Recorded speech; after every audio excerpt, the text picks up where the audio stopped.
नमस्कार. सी न्यूजमध्ये आपलं सहर्ष स्वागत. पाहुयात आजच्या ठळक.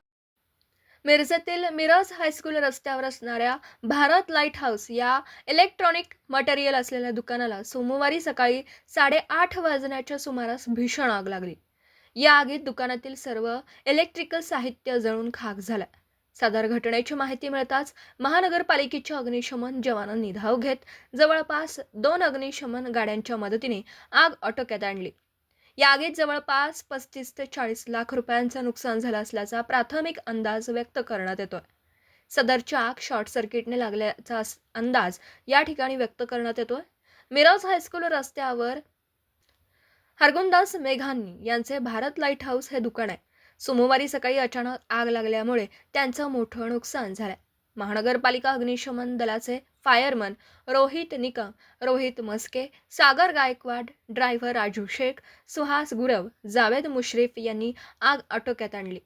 मात्र भर मार्केटमध्ये दुकानाला लागलेल्या आगीमुळे खळबळ